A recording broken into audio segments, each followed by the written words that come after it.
everyone. Welcome back to another episode of Truth Serum. My name is Celina Cordoba, and I just wanted to welcome everyone this Sunday to this little spot. Basically, I'm here every Sunday. Amor takes gymnastics inside, and usually I'm playing bowling. I usually bowl by myself on Sundays.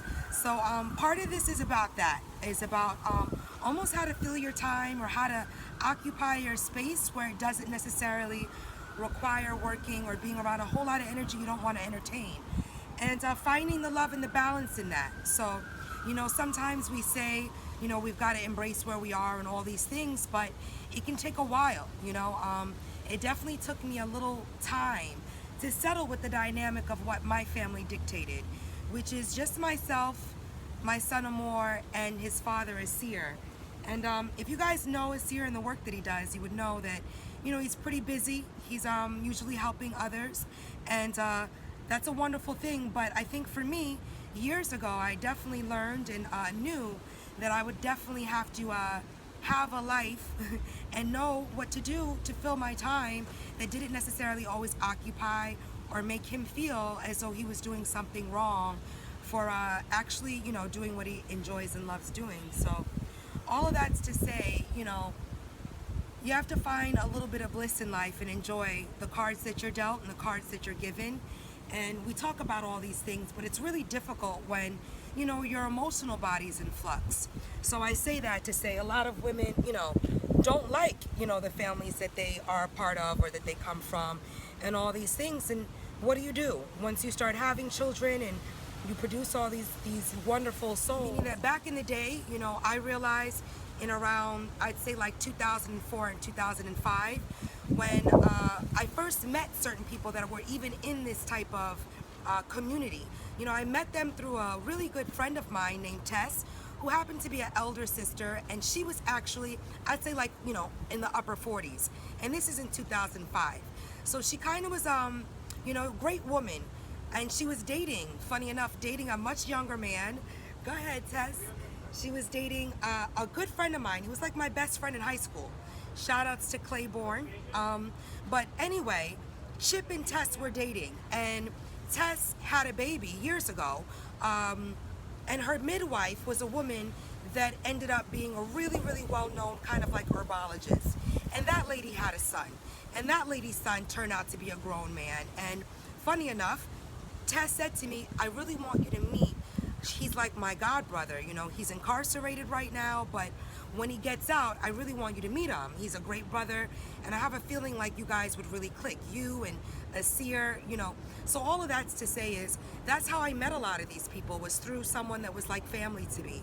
So, one of these entities was released from prison, and he seemed to be a really great guy, and I was really grateful to just meet anybody that, after meeting this guy that seemed to be like a really great brother, and that's what I give to everyone. Like, I meet people, and you want to be able to deal with people just in a very neutral space. I'm not really someone that likes judgment or all these types of things. So, I didn't care that a lot of the people that I started realizing that we were meeting through this kind of cipher were, most brothers that were incarcerated, or had gone through some type of really traumatic experience. Now, back in 2004 or 5, I wrote all these things off because I wasn't where I'm at now. I didn't see the through line or a pattern type of behavior.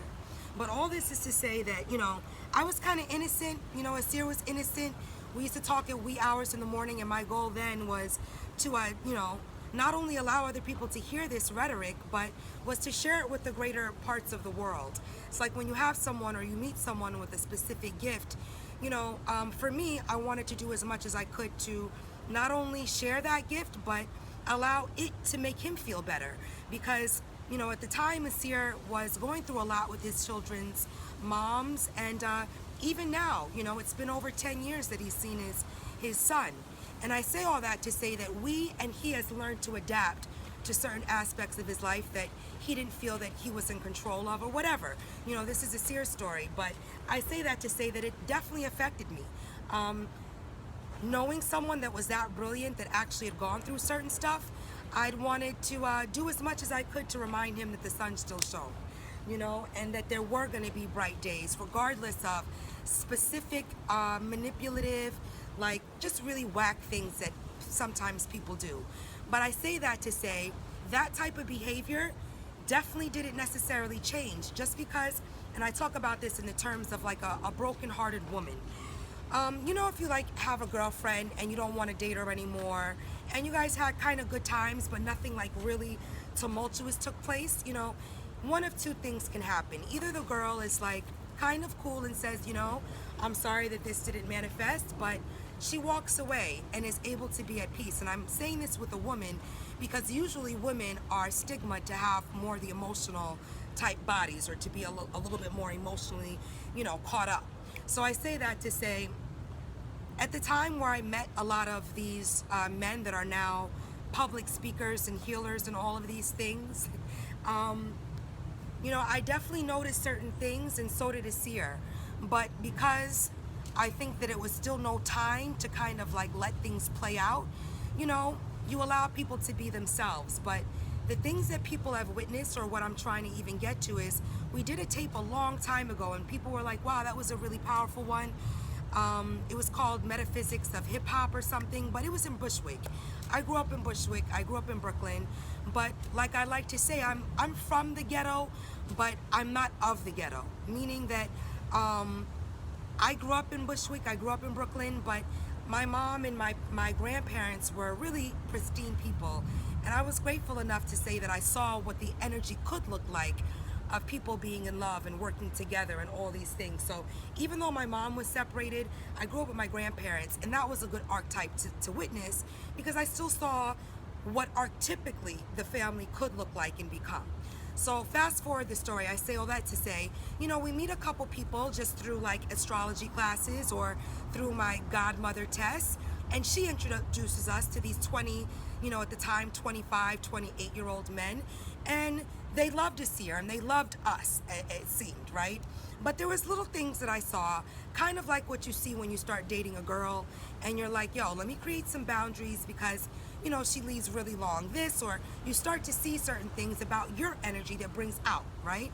So what I witnessed is that our energy, or my energy with this person named Nasir, definitely brought out some type of energy that it didn't do with other people. Meaning that, like, I could be sitting next to Nasir doing something, and I would quickly be asked to get out the camera. Move out the camera, don't sit next to him. No, no, no, no, no. And, you know, the next month or so, I would see like 3 or 4 other girls sitting next to whomever in their camera space. So I started to go, wow, why am I always so flagged? Why am I, and again, you know, you don't want to get too paranoid, schizophrenic, start thinking about the me so much. So I started to ignore this, but Nasir started to bring things up to me and go, you know, what you're saying definitely has validity and truth. There is definitely a through line. Things that other people can get away with, we definitely are not encouraged to do. People don't like seeing me with him. People don't always enjoy the dual energy.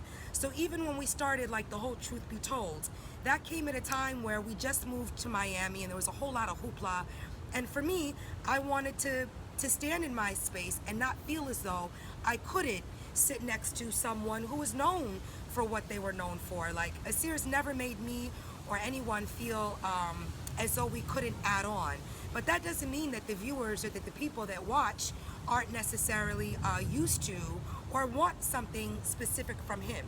So I ended up kind of becoming like the target, or I would say the homing space for a lot of people's disgruntled energy.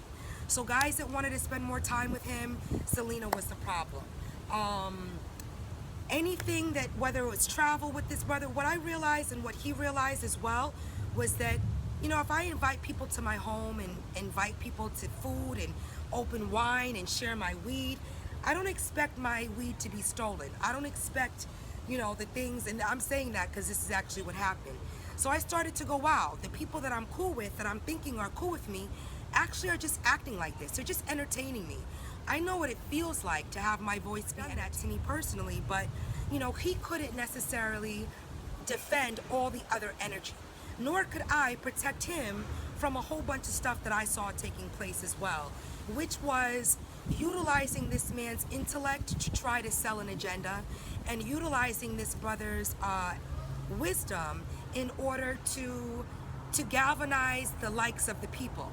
But we didn't have a whole bunch back then. I went to college graduate. I'm grateful, and I say that to say, I started witnessing the different energy and the different mental behavior of those that didn't understand what it was to do something outside of their own emotional needs, or not understand what it was to pay rent consistently, or do things that created any type of consistency. So, it's like being around a whole bunch of grown little boys that have these ideas of grandeur, but in order to get there, we've got to be at least a little consistent. And Celina definitely was an allergen to all of that.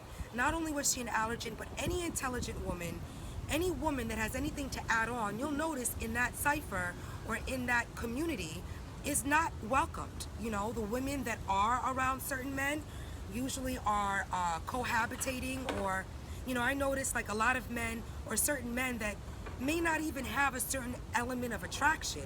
Those are the types of brands or individuals that started selling the most when it came to wives and sex. Like, if people believe that something this unattractive and this not beautiful, not even in looks, but in spirit, can actually galvanize this, then that's their level that they're on. It's like guys have different levels of bitches that they deal with, and and I say that to say, there's women and there's bitches, and I definitely see the difference.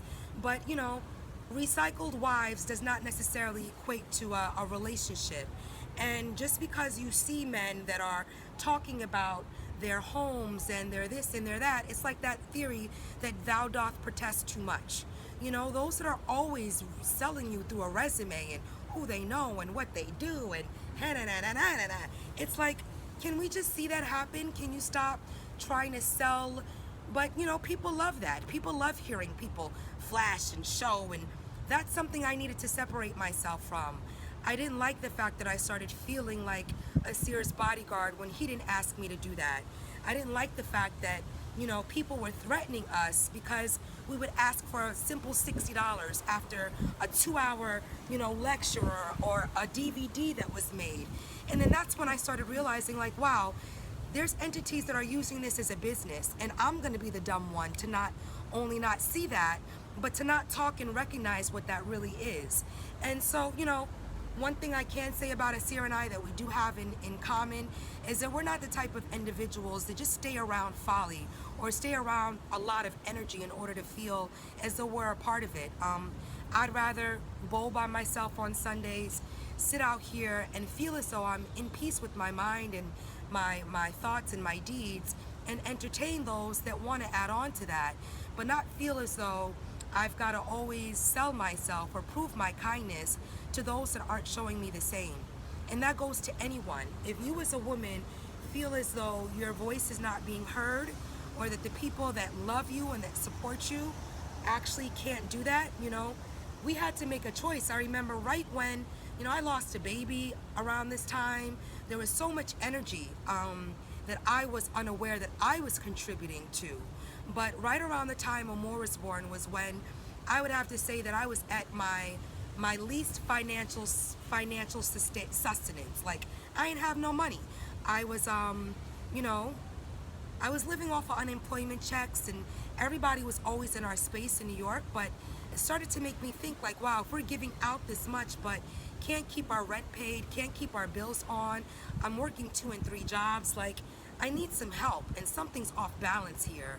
So that was what conversation that I had.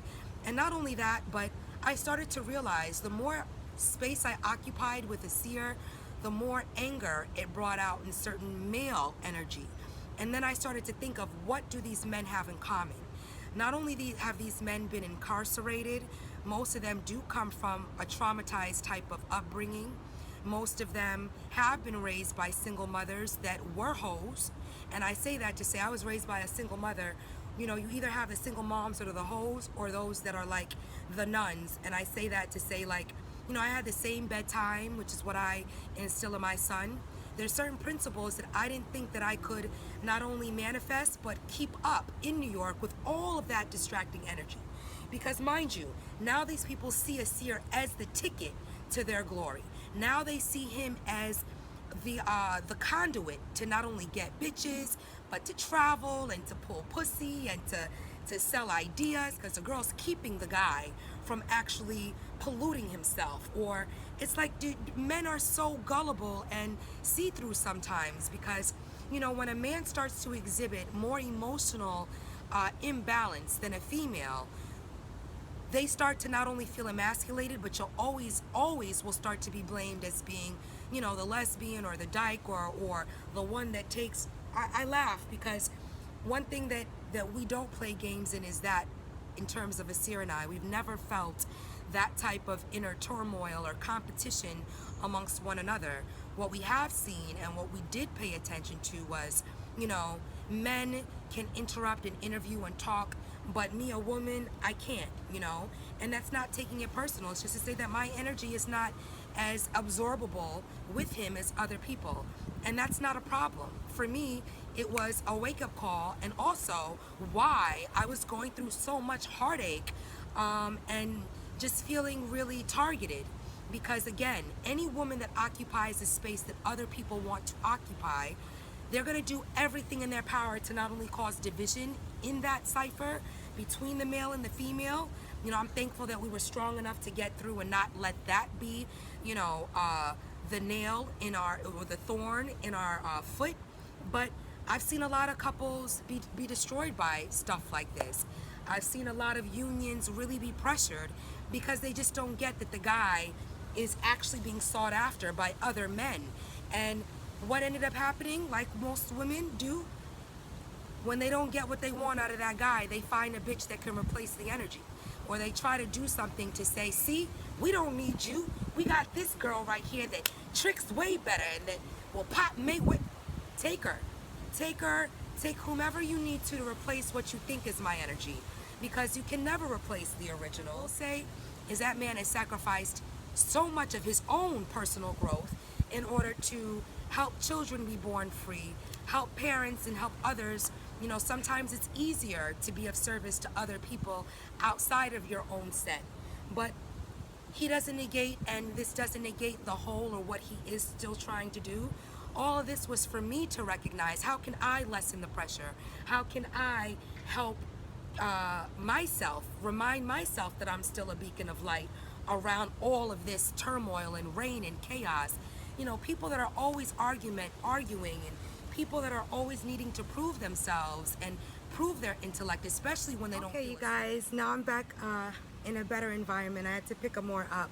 So I was basically just talking about the energy and the elements of what you guys probably witnessed in that DVD. That was the one that I would say was definitely a gate opener or a portal opener, because it was the first, you know. And sometimes when things are done in its initial stages, it's done without all the energy and the branding and all that other stuff attached to it that can sometimes take away just from the message. And I think that at that time it was just, you know, it was a great moment of just the unification of what could have been. And I think that's something that needs to be highlighted. You know, you take the best and you leave the worst. And hopefully the things that people have done and the choices that people have made in the past are actually learning experiences for them to say, hey, I don't want to treat people like that anymore, because, you know, people might not want to deal with me in the future just based on things that were created that didn't need to be. What I also witnessed is that sometimes when people come from a space where they're lacking, like in prison, where they don't feel is that they have the same opportunities or the same financial sustenance, what will happen is that they start functioning from a very animalistic and primal and survival type mode. And that energy is very, very, you got to be very careful with it, because it's predatory. It can be very survival mode, almost as though they either like kill or be killed, that type of mentality. And unfortunately, when there is no healing space, when there is no therapy room, when there is no counselors to bring these brothers out of that type of environment into one that not only is in this reality, but that isn't from that angry space, it's starting to come down. Hey you guys, okay, so we are back, And basically, I was just breaking down and hopefully trying to describe something that's way beyond an individual or a person. But, it is unfortunate that in our communities, we don't really have a transitioning space for brothers or for people, women as well, I'm sure, that are coming from a very traumatized and traumatic space. And when you do start to function from that predatory type of nature, everything is a threat or a problem. And one thing I realized, I don't even think it was anything about me in particular. It's just the energy that I entertained and I was around. And for me, being aware of that after a while, it's again creating the conversation of this energy of feeling as though you're just being entertained and, constantly being interrupted. People that understand any type of body language will read someone's eyes that become averted. They'll look down to the floor. They start to become disinterested, and those are all signs for not only the person that's around that, but to say, hey, maybe this isn't best, even though it was done with the intent of love. What it's ensuing and what it's bringing out is jealousy and envy and all these things in other people. And that's something, goes back to just sometimes not only being aware of the comments, but yes, okay, I can come off interruptive, but why is it that no one else that entertains 5 or 6 other energies on camera, or also that, why is it just me that's so isolated? I've never, ran into or read or seen people, be like, wow, that interviewer was so-and-so. The more interactive, the greater. But, my ahas, my are too much. So, that's, some people might like it and some people might not. And that's the medium of balance, is to not take things personal, but to be able to say, okay, what can I do to alleviate all of this? And even if it's, I always laugh because I say, if you knew anything about Nasir, he definitely is not the type of person that I think would have entertained someone back in the day if he didn't want someone that did have an opinion.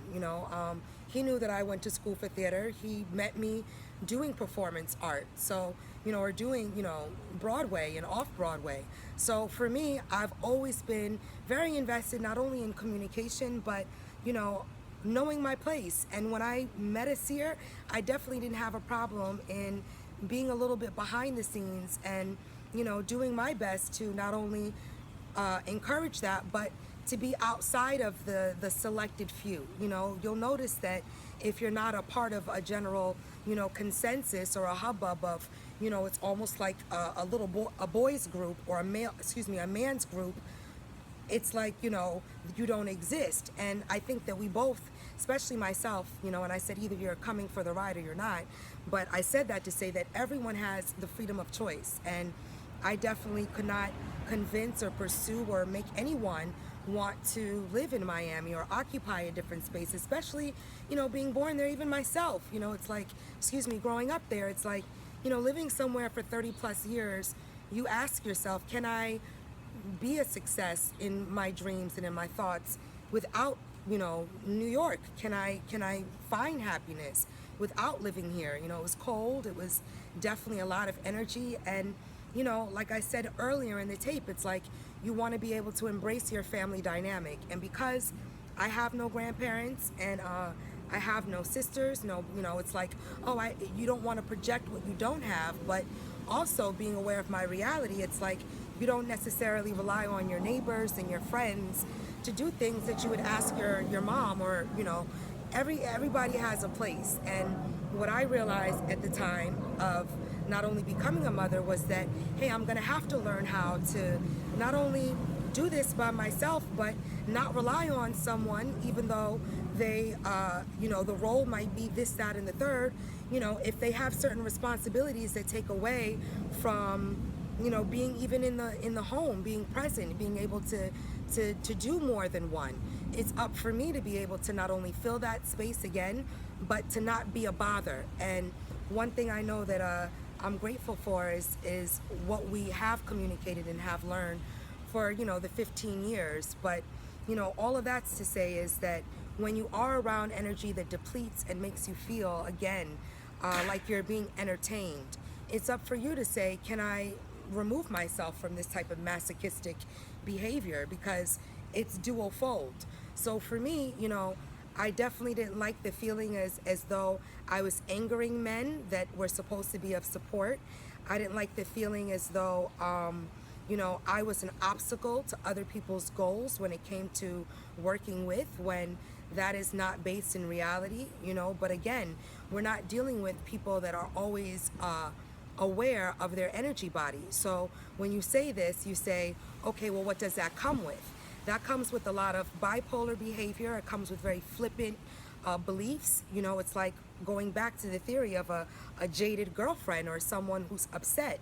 Not only does that girl try to replace that man's energy, but sometimes they'll strut that man's energy around the nigga that they used to fuck with. Like, yo, I upgraded, I'm not fucking with you, you see you weren't anything to me. All this type of stuff that we understand in, like, interpersonal male-female relationships has to be broadened on a wider scope and say, okay, if that can exist there, and I'm seeing the same type of behavior and mannerisms in not only one, but like, let's say 10 people, then thank God this person sees it, because then I would be not only an allergen to them, but to all of that other stuff as well. So, all of these things are very divisive and can cause division if you're not aware of the intent of why, and saying to yourself, okay, it's okay to work with a whole, but not when you're carrying the majority of the weight, not when you're not being compensated, not only spiritually, but energetically and financially. Every man has the right to take care of their own and to create their own. And when you feel as though you have to go through a portal or be co-signed by a group in order to be heard, well, then that's alarm number one, to say that something is at play here. So, I definitely am grateful, because, I definitely felt like my light was being dimmed by the minute. And, once you have a baby, something happens, and I know you mothers understand this energy of not only protection, but you're happy, you're really in bliss. And I didn't want to be around anybody that was going to challenge that energy or make me feel as though it wasn't warranted. I waited and invested 10 plus years. So for me, it wasn't just this happenstance. And, I'm grateful, because, again, if people don't have eyes to see themselves, then you're forcing someone to see something that only you see, and only time can either allow someone that type of perception or not. And I'm grateful, because, like a jaded girlfriend, there should be no problems when, people are aware of, hey, some things just, aren't meant to be. And hopefully, that same type of behavior hasn't been exhibited in other people's lives, but that's not my responsibility, and that's not, something that I can do anything about. But, I'm grateful for the decisions I've also made, even regardless of them angering and hurting and all of these things. You have to take care of yourself. You have to make sure that your mind is sound, and that, you're not just being entertained. That's a very big thing. And, what I mean by that is that energy is always indicative in action. So when you talk about something and it's not reflective in your mannerisms and how you deal with other people, then it's just, again, something that you're selling, or it's part theatrics. And being someone with a degree in theater, I definitely can see super objective and intent, and also say to myself, is ego, is this, where can I remove? Because, regardless of the backstory, you can never convince someone of what you did and why, and that's, once you start or feel as though you're doing that, pull back completely, because, then you get into defense mode. And when you have nothing to defend, and when you and the people that you create family and love bonds with know who you are, you're not really in a space of feeling as though you have to do all that. So save a lot of energy. Don't feel as though you have to be a part of a group that doesn't listen, that doesn't have the ability to listen, that are very, very, I don't really watch things that don't bring me any type of knowledge or wisdom. I don't like regurgitated energy. And, it's been years that I would say, like an original thought came to play. And that's something that us as people need to become more invested in, is, okay, where can I do the work to not only understand certain things that aren't always, spouted verbatim on camera, but how can I make this valuable to me? And I'm grateful to have been able to remove myself from such distraction, because if you are around it, you'll start to